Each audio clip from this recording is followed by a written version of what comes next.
found that their appeal was limited, and their first US tour proved a disappointment. When the Rolling Stones first came to the United States in 1964, they were not greeted with tremendous acclaim initially. Their records hadn't hit the radio yet, and they came to Los Angeles, where they appeared on a television show called The Hollywood Palace, and the host was Dean Martin, and he said, these guys are going to get in a hair-pulling contest with the Beatles. They were co-starring with Two Elephants, which kind of tells you what America thought of the Stones to start with. And Dean Martin, he laid into the Stones. Well, I'm going to let you in on something. You know, all these singing groups today, you're under the impression they have long hair. Not true at all. It's an optical illusion. They just have low foreheads and high eyebrows.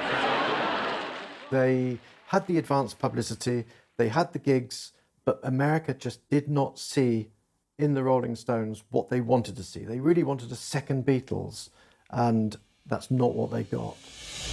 In contrast, their rise to the top in the UK had been meteoric.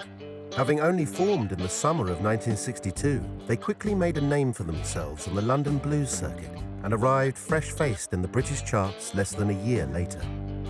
And where America was looking for another Beatles, the Stones' allure in their homeland had been built upon marketing them as the polar opposite of the Liverpudlians. Their manager, Andrew Loog Oldham, carefully crafted this image.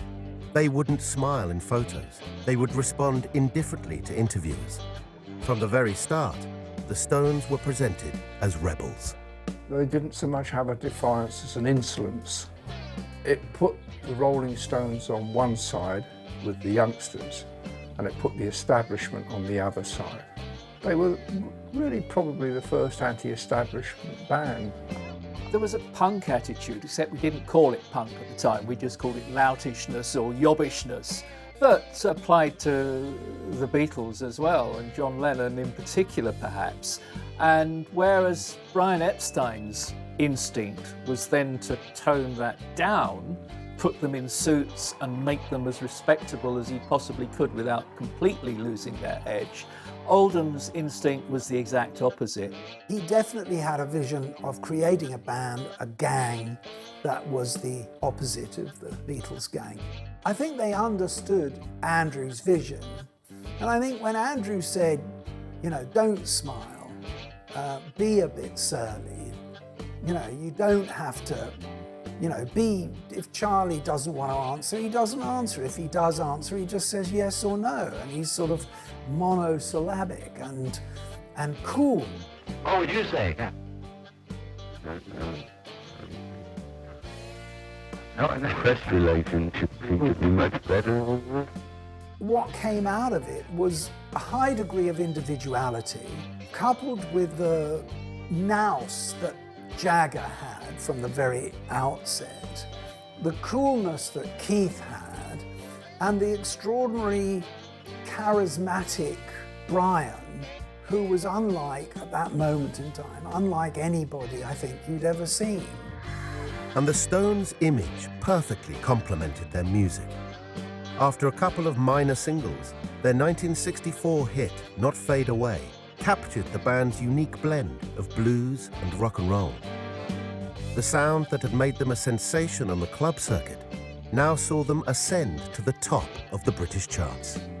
The Stones really were the first of the R&B bands to emerge. I mean, R&B originally came out of the jazz movement in London, the jazz clubs, and it was frowned upon a bit, you know, it was seen as a bit populist. Whereas the Merseybeat bands, obviously the Beatles, but then you had Billy J. Kramer, you had Freddie and the Dreamers, were very much melody driven. But the Stones had this dark American vibe. They didn't look to Merseyside, they looked across to the States, to Chicago and the inner cities. So it was really a new sound. There was nothing really like what the Stones were doing at all. I want to tell you how it's going to be. You're going to give your love to me. I'm going to love you night and day. Well, you know my love and I fade away. The Stones' music was very much a vibe. The hooks were all about rhythm, whereas I think the hooks for the Beatles were yeah, yeah, yeah, and harmonies. The Stones didn't really go in for that. Not Fade Away really crystallised that.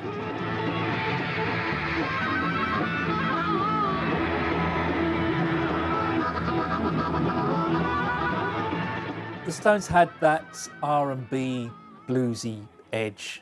And of course in Jagger, they had this charismatic frontman. So it was earthier.